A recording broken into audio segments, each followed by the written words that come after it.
બાઇબલનું છેલ્લું પુસ્તક પ્રકટીકરણ એમાં એક એવું દ્રશ્ય છે જાણે કોઈ મોટી ફિલ્મનો સીન હોય. કલ્પના કરો, સ્વર્ગમાં ઈશ્વરનું એકદમ ભવ્ય સિંહાસન જેમાંથી વીજળી અને ગર્જનાઓ નીકળે છે, અને એ મુખ્ય સિંહાસનની આસપાસ બીજા 24 સિંહાસન છે. એના પર 24 લોકો બેઠા છે, સફેદ કપડાં પહેર્યા છે, માથા પર સોનાના મુગટ. એમને વડીલો કહ્યા છે. પણ આ 24 વડીલો છે કોણ? આ સવાલ સદીઓથી લોકોને મૂંઝવતો આવ્યો છે. અને આજે આપણે આ જ વિષય પર જરા ઊંડાણમાં ઉતરીશું. આપણી પાસે જે સ્ત્રોતો છે ને, એમાં આ 24 વડીલોની ઓળખ વિશે સાવ અલગ અલગ વાતો છે. આપણો હેતુ કોઈ એક જવાબને સાચો કહેવાનો નથી, પણ આ અલગ અલગ દૃષ્ટિકોણ પાછળની જે દલીલો છે, જે પુરાવા છે, એને નિષ્પક્ષપણે સમજવાનો છે. તો ચાલો આ રહસ્યને ઉકેલવાની કોશિશ કરીએ. સૌથી પહેલો વિચાર, અને કદાચ સૌથી સીધો લાગે એવો વિચાર, એ છે કે આ 24 વડીલો હકીકતમાં ઉચ્ચ પદના દૂતો છે.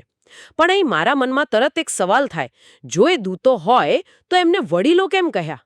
આ શબ્દ તો સામાન્ય રીતે માણસો માટે વપરાય ને. મતલબ, મારા દાદા વડીલ છે, પણ ગેબ્રિયલ દૂત વડીલ છે એવું તો ક્યાંય સાંભળ્યું નથી. આ બહુ સારો મુદ્દો છે, અને આખી ચર્ચાનું કેન્દ્ર એમ કે આ જ છે. જે લોકો દૂતોવાળી થિયરીને માને છે ને, એમની દલીલ એ છે કે અહીં વડીલ શબ્દ ઉંમર માટે નથી વપરાયો. એ પદવી કે હોદ્દા માટે છે. જેમ સરકારમાં સચિવ કે મંત્રી હોય છે, એમ સ્વર્ગની વ્યવસ્થામાં વડીલ એક ઉચ્ચ પદ હોઈ શકે છે. ઓકે, એટલે એક ટાઇટલ જેવું. બરાબર. પણ સ્ત્રોતોમાં આનાથી પણ એક વધારે મજબૂત દલીલ છે, જે સમય સાથે જોડાયેલી છે. કંઈક એવું કે જે સમયે યોહાન આ દ્રશ્ય જોઈ રહ્યો છે, ત્યારે કોઈ માણસ ત્યાં હોઈ જ ના શકે. એ શું છે? બરાબર. એ દલીલ આખી સમયરેખા પર આધારિત છે. સ્ત્રોત સમજાવે છે કે યોહાન જે દ્રશ્ય જોઈ રહ્યો છે ને, એ પ્રકટીકરણમાં વર્ણવેલા 7મા રણશિંગડા ફૂંકાયા પહેલાંનું છે. અને બાઇબલ મુજબ મૃત્યુ પામેલા સંતોનું પ્રથમ પુનરુત્થાન તો એ તો 7મું રણશિંગડું ફૂંકાયા પછી થવાનું છે, રાઈટ? બિલકુલ. અચ્છા, એટલે લોજિક બહુ સિમ્પલ છે. જો પુનરુત્થાન થયું જ નથી, તો કોઈ પણ માણસ પોતાના મહિમાવાન શરીરમાં સ્વર્ગમાં સિંહાસન પર બેઠો ન હોઈ શકે. અને સ્ત્રોતો મુજબ સ્વતંત્ર ઈચ્છા શક્તિવાળા ફક્ત 2 જ જીવો છે, મનુષ્ય અને દૂતો. તો જો આ વડીલો મનુષ્ય નથી, તો પછી એક જ વિકલ્પ બચે છે, તેઓ દૂતો હોવા જોઈએ. બરાબર. આ જ એમનો મુખ્ય તર્ક છે. અને આને સપોર્ટ કરવા માટે સ્ત્રોતોમાં બીજા પણ કેટલાક પુરાવા તરફ ધ્યાન દોરવામાં આવ્યું છે. જેમ કે આ વડીલોના હાથમાં જે વસ્તુઓ છે એ જુઓ, વીણા અને સોનાના પ્યાલા. હા, સંગીત અને પ્રાર્થના જેવું કંઈક લાગે છે. પણ એનો દૂતો સાથે શું સંબંધ? સંબંધ છે. શાસ્ત્રમાં સંગીત અને દૂતોનો બહુ ઊંડો નાતો બતાવ્યો છે. એક ઉદાહરણ મુજબ હેરેલ નામનો જે કરૂબ દૂત હતો, જે પાછળથી શેતાન બન્યો, એની રચનામાં જ સંગીતના વાદ્યો જડેલા હતા. એટલે સંગીત એ સ્વર્ગીય વાતાવરણનો એક ભાગ છે, અને દૂતો એની સાથે જોડાયેલા છે. અને રહી વાત સોનાના પ્યાલાની, તો પ્રકટીકરણમાં જ આગળ જતા આપણે જોઈએ છીએ કે ઈશ્વરના કોપથી ભરેલા 7 સોનાના પ્યાલા 7 દૂતોને સોંપવામાં આવે છે. એટલે આ બંને વસ્તુઓ દૂતોના કાર્યક્ષેત્રમાં આવે છે. આ રસપ્રદ છે. એટલે તેમના હાથમાં જે વસ્તુઓ છે એ પણ એમની ઓળખ તરફ ઇશારો કરે છે. અને એમના સ્થાન વિશે શું? તેઓ બરાબર સિંહાસનની આસપાસ બેઠા છે. હા, એમનું સ્થાન પણ ઘણું સૂચક છે. તેઓ હંમેશા ઈશ્વરના સિંહાસન અને 4 જીવંત જીવો જે કરૂબ દૂતો છે એમની નજીક જ હોય છે. તેઓ લાખો દૂતોની સેનાથી ઘેરાયેલા રહીને ઈશ્વરની ઉપાસના કરે છે. આ બતાવે છે કે તેઓ કોઈ સામાન્ય દૂત નથી, પણ ઈશ્વરના દરબારમાં કોઈક વિશેષ અને ઉચ્ચ સ્થાન ધરાવે છે. કદાચ કરૂબો જેટલા નહીં, પણ એમના પછીના લેવલના અધિકારીઓ હોઈ શકે છે. અને એક વાત જે મને હંમેશા આ દૂતોવાળી થિયરી તરફ ખેંચે છે, તે એ છે કે આમાંથી એક વડીલ યોહાનને ગાઈડ તરીકે મદદ કરે છે. એ યોહાનને સમજાવે છે કે સફેદ વસ્ત્રો પહેરેલી ભીડ કોણ છે. આ તો એકદમ ક્લાસિક એન્જલ જેવું કામ છે નહીં? તમે સાચું પકડ્યું. આ દૃષ્ટિકોણનો આ સૌથી મજબૂત પુરાવો ગણાય છે. બાઇબલમાં જ્યારે પણ કોઈ મનુષ્યને કોઈ ગૂઢ દ્રશ્ય કે ભવિષ્યવાણી સમજાવવાની જરૂર પડી છે, ત્યારે મોટાભાગે કોઈ દૂત જ આવ્યો છે. જેમ ગેબ્રિયલ દૂતે પ્રબોધક દાનિયેલને સપનાનો અર્થ સમજાવ્યો હતો, એમ અહીં એક વડીલ યોહાનને માર્ગદર્શન આપી રહ્યો છે. આ ભૂમિકા દૂતો સાથે એટલી બધી જોડાયેલી છે કે ઘણા માને છે કે આ જ એમની ઓળખ નક્કી કરવા માટે પૂરતું છે. ઠીક છે, તો પુરાવા દૂતો તરફ ઇશારો કરે છે. સમયરેખા, તેમના હાથમાં રહેલા સાધનો, તેમનું સ્થાન અને તેમની સમજાવવાની ભૂમિકા આ બધું એકદમ બંધ બેસતું લાગે છે. પણ જો આટલું સ્પષ્ટ હોય તો પછી સ્ત્રોતોમાં આટલો મોટો વિવાદ કેમ છે? ચોક્કસ કોઈ બીજી એટલી જ મજબૂત દલીલ પણ હશે. બિલકુલ. અને નવાઈની વાત એ છે કે બીજી દલીલ પહેલા કરતા સાવ 180 ડિગ્રી વિપરીત છે અને આખી દલીલ એ જ શબ્દ પર ટકેલી છે જે તમે શરૂઆતમાં ઉઠાવ્યો હતો, વડીલ. હા, વડીલ એટલે કે એલ્ડર. એ તો મનુષ્યો માટેનું પદ છે. ચર્ચમાં વડીલો હોય, સમાજમાં વડીલો હોય, પણ દૂતોના કોઈ વડીલ મંડળ વિશે તો ક્યારેય સાંભળ્યું નથી. આ જ બીજા દૃષ્ટિકોણનો પાયો છે. આ વિચારને માનનારાઓ કહે છે કે આપણે શબ્દના સૌથી સ્પષ્ટ અને સામાન્ય અર્થને અવગણી ન શકીએ. બાઇબલમાં ક્યાંય પણ દૂતોને વડીલ તરીકે સંબોધવામાં આવ્યા નથી. આ પદ હંમેશા મનુષ્યોના સમુદાયમાં નેતૃત્વ અને શાણપણ સાથે જોડાયેલું રહ્યું છે. પણ એ આપણને પાછા પેલા સમયરેખાના પ્રશ્ન પર લાવીને મૂકી દે છે. જો પુનરુત્થાન થયું નથી તો આ મનુષ્યો સિંહાસન પર કેવી રીતે બેઠા હોઈ શકે? આ દલીલનો કોઈ જવાબ છે? હા, અને આ જ જવાબ જ આ દૃષ્ટિકોણને ખરેખર રસપ્રદ બનાવે છે. આ સ્ત્રોત દલીલ કરે છે કે યોહાન જે જોઈ રહ્યો છે એ એના પોતાના સમયની ઘટના નથી. એને ભવિષ્યનું દ્રશ્ય બતાવવામાં આવી રહ્યું છે. એ જાણે કે એમ કે ટાઈમ પોર્ટલમાંથી ભવિષ્યમાં ડોક્યુ કરી રહ્યો છે. ઓહો, એટલે કે તે પોતાના વર્તમાનમાં રહીને ભવિષ્યમાં બનનારા 1000 વર્ષના રાજ્યનું દ્રશ્ય જોઈ રહ્યો છે. એનો અર્થ એ થયો કે ભવિષ્યના સમયમાં પુનરુત્થાન થઈ ચૂક્યું છે. અને આ એ જ શહીદ સંતો છે જેઓ હવે રાજા અને યાજક તરીકે સેવા આપી રહ્યા છે. એકદમ બરાબર. તે ભવિષ્યમાં એક દ્રશ્ય જુએ છે. અને આ વાતને સાબિત કરવા માટે એક ખૂબ જ મજબૂત પુરાવો છે જે આ વડીલોના માથા પર છે. એમના મુગટ. એમના સોનાના મુગટ. એમાં શું ખાસ છે? એમાં બધું જ ખાસ છે. ખાસ કરીને મૂળ ગ્રીક ભાષામાં જે શબ્દ વપરાયો છે તે. એ શબ્દ છે સ્ટેફાનોસ. સ્ટેફાનોસ. એક મિનિટ. સ્ટેફાનોસ એનો અર્થ વિજયનો મુગટ એવો થાય છે ને? રાજાઓ જે મુગટ પહેરે એના કરતાં અલગ છે. ખૂબ જ મહત્વનો તફાવત છે. અને આ સમજવું જરૂરી છે. ગ્રીક ભાષામાં રાજાના શાહી મુગટ માટે ડાયાડેમ શબ્દ છે, જે સત્તા અને શાસનનું પ્રતીક છે. પણ સ્ટેફાનોસ એ વિજેતાને અપાતો મુગટ છે. જેમ ઓલિમ્પિકમાં કોઈ રમતવીર રેસ જીતે અને એને પાંદડાઓનું મુગટ પહેરાવવામાં આવે, અથવા કોઈ સૈનિક યુદ્ધમાં બહાદુરી બતાવે અને એને સન્માનિત કરવામાં આવે, એ સ્ટેફાનોસ છે.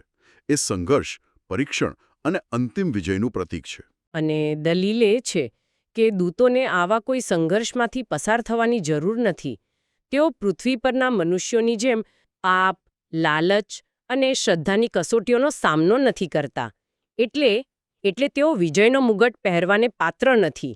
વાહ, આ તો બહુ ઊંડી વાત છે. આ મુગટ તો જાણે ચીસો પાડીને કહી રહ્યો છે કે અમે લડ્યા છીએ અને જીત્યા છીએ. તમે એના હાર્દ સુધી પહોંચી ગયા. આ મુગટ એવા મનુષ્યોને જ મળી શકે જેમણે વિશ્વાસની સારી લડાઈ લડી હોય અને અંત સુધી ટકી રહ્યા હોય. આના આધારે સ્ત્રોતો એમની ઓળખ 1000 વર્ષના રાજ્યના રાજા જેવા યાજકો તરીકે કરે છે. કદાચ યોહાને એ બધા યાજકોના પ્રતિનિધિ તરીકે 24 વડીલોને જોયા હોય. તો પછી પેલી સમજાવવાની ભૂમિકાનું શું? એ તો હજુ પણ દૂતો તરફ ઇશારો કરે છે. આ દૃષ્ટિકોણ એ દલીલનું પણ ખંડન કરે છે. સ્ત્રોત કહે છે કે સમજાવવાનું અને શીખવવાનું કામ ફક્ત દૂતોનો ઇજારો નથી. બાઇબલમાં જુઓ, પ્રબોધકો, શિક્ષકો, પ્રેરિતો આ બધા મનુષ્યો જ હતા જે ઈશ્વરનો સંદેશ બીજા મનુષ્યો સુધી પહોંચાડતા હતા. હકીકતમાં સ્ત્રોત તો એવો દાવો પણ કરે છે કે ઈશ્વર મોટાભાગના કિસ્સાઓમાં દૂતો કરતાં મનુષ્યોનો ઉપયોગ કરવાનો વધારે પસંદ કરે છે. એટલે એક વડીલનું યોહાનને કંઈક સમજાવવું એમના મનુષ્ય હોવાની સંભાવનાને નકારી કાઢતું નથી. વાહ! એટલે હવે આપણી પાસે બે બરાબરની ટક્કરના દૃષ્ટિકોણ છે. એક કહે છે કે સમયરેખા અને ભૂમિકા મુજબ તેઓ દૂતો છે. બીજો કહે છે કે તેમના નામ અને ખાસ કરીને મુગટ મુજબ તેઓ ચોક્કસપણે વિજયી મનુષ્યો છે. પણ મેં સાંભળ્યું છે કે સ્ત્રોતોમાં એક ત્રીજો અને સાવ અલગ વિચારનો પણ ઉલ્લેખ છે.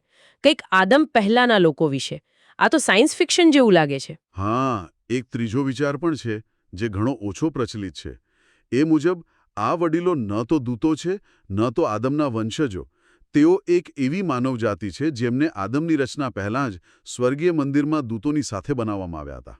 આ તો આખી લમત જ બદલી નાખે છે. પણ સ્ત્રોતો આ વિચારને સ્વીકારે છે? ના, બિલકુલ નહીં. એ સ્પષ્ટ કરવું જરૂરી છે કે જે સ્ત્રોત આપણે જોઈ રહ્યા છીએ તે આ દૃષ્ટિકોણને સીધો જ નકારી કાઢે છે, એને અર્થહીન અને તર્કવિહોણો ગણાવે છે. શા માટે? એવું તો શું છે આ વિચારમાં? એક રીતે તો તે દૂત કે મનુષ્યની સમસ્યા હલ કરી દે છે, કારણ કે તેઓ એક ત્રીજી જ કેટેગરી બની જાય છે. કારણ કે આ વિચાર એક નાની સમસ્યાને હલ કરવા જતાં અનેક મોટી તાર્કિક અને ધર્મશાસ્ત્રીય સમસ્યાઓ ઊભી કરે છે. ચાલો સ્ત્રોતની દલીલને સમજીએ. બાઇબલ મુજબ પૃથ્વી પર આદમની રચના એક ખાસ હેતુ માટે થઈ હતી. શૈતાને ઈશ્વર પર આરોપ લગાવ્યો હતો કે કોઈ પણ જીવ સ્વાર્થ વગર સાચા દિલથી ઈશ્વરની આજ્ઞાનું પાલન નહીં કરી શકે. હા, અને આદમ અને તેના વંશજોની રચના એ આરોપને ખોટો સાબિત કરવા માટે થઈ હતી. એ બતાવવા માટે કે મનુષ્ય પોતાની સ્વતંત્ર ઈચ્છાથી ઈશ્વરને પ્રેમ અને તેમની આજ્ઞાનું પાલન કરી શકે છે. બરાબર. અને બીજો સૌથી મોટો હેતુ હતો ઈસુ ખ્રિસ્ત એટલે કે મસીહા માટે એક માનવ વંશાવળી તૈયાર કરવાનો. ભવિષ્યવાણી હતી કે તારણહાર સ્ત્રીના વંશજ તરીકે આવશે અને આ વંશાવળી આદમ અને હવા દ્વારા જ શરૂ થઈ શકતી હતી. સમજી ગઈ. એટલે જો આદમ પહેલા જ એક સંપૂર્ણ માનવજાતિ સ્વર્ગમાં અસ્તિત્વ ધરાવતી હોય, તો પછી પૃથ્વી પર આદમને બનાવવાનો, તેને કસોટીમાં મૂકવાનો અને આખી ઉદ્ધારની યોજના બનાવવાનો કોઈ અર્થ જ નથી રહેતો. તે આદમની રચનાને બિનજરૂરી બનાવી દે છે. તમે એકદમ સાચું સમજ્યા. આ જ કારણોસર સ્ત્રોત આ ત્રીજા વિચારને નકારી કાઢે છે. તે બાઇબલની આખી વાર્તાના પાયાને જ હચમચાવી નાખે છે. તે કોયડો ઉકેલતો નથી, પણ કોયડાના બોર્ડને તોડી નાખે છે. એટલે એને ગંભીરતાથી લેવામાં નથી આવતો. તો આ બધાનો અર્થ શું છે? આપણે આટલી ચર્ચા પછી ક્યાં પહોંચ્યા? આપણી પાસે મુખ્યત્વે બે પ્રબળ અને એકબીજાથી વિરોધાભાસી મંતવ્યો છે. એક દૃષ્ટિકોણ એમને સમય, સાધનો અને ભૂમિકાના આધારે ઉચ્ચ પદના દૂતો માને છે, અને બીજો દૃષ્ટિકોણ વડીલ, પદ અને ખાસ કરીને વિજયના મુગટ પર ભાર મૂકીને એમને ભવિષ્યમાં પુનરુત્થાન પામેલા શહીદ સંતો માને છે. બંનેની દલીલોમાં વજન છે. હા, આખી ચર્ચા એમની ઓળખ, તેઓ કોણ છે એના પર કેન્દ્રિત રહી છે. પરંતુ હું એક અંતિમ વિચાર રજૂ કરવા માંગુ છું, જે કદાચ આખી વાતને એક નવા દૃષ્ટિકોણથી જોવામાં મદદ કરે. સ્ત્રોતોમાં એમની ઓળખ ઉપરાંત એમના કાર્ય વિશે વારંવાર ઉલ્લેખ કરવામાં આવ્યો છે. તેઓ શું કરે છે? તેઓ સતત ઈશ્વરની સ્તુતિ અને ઉપાસના કરે છે. તેઓ પોતાના મુગટ સિંહાસન સામે ફેંકી દે છે અને બરાબર. એટલે આખી ચર્ચા કોણ છે તેના પર છે. પણ મને લાગે છે કે સાચો સવાલ શું કરે છે એ છે. ભલે તે દૂત હોય કે મનુષ્ય, એમનું આખું અસ્તિત્વ પૂજા, સ્તુતિ અને નમ્રતામાં વીતેલું છે. તેઓ પોતાના વિજયના મુગટ, જે એમની સૌથી મોટી ઉપલબ્ધિ છે, એ પણ ઈશ્વરના ચરણોમાં મૂકી દે છે. એટલે કે એમની ઓળખ કરતાં એમનું કાર્ય વધારે મહત્વનું છે. કદાચ આ એક મહત્વપૂર્ણ પ્રશ્ન ઊભો કરે છે. કદાચ એમની ઓળખનું રહસ્ય જાણી જોઈને રાખવામાં આવ્યું હોય, જેથી આપણું ધ્યાન એમના કાર્ય પર જાય. એમના કાર્યો પરથી એક વાત સ્પષ્ટ થાય છે. સ્વર્ગીય ક્ષેત્રમાં પૂજા, નમ્રતા અને મધ્યસ્થીનું કેન્દ્રીય સ્થાન છે. તો વિચારવા જેવી વાત એ છે કે આ 24 વડીલો કોણ છે તે જાણવા કરતાં તેઓ જે કરી રહ્યા છે, તે આપણને સ્વર્ગના વાસ્તવિક સ્વભાવ વિશે શું શીખવી જાય છે. કદાચ સ્વર્ગની સાચી ઓળખ હું કોણ છું એ નથી, પણ હું કોની ઉપાસના કરું છું એ છે. કદાચ સ્વર્ગની ઓળખ અહંકાર નહીં, પણ આભાર છે.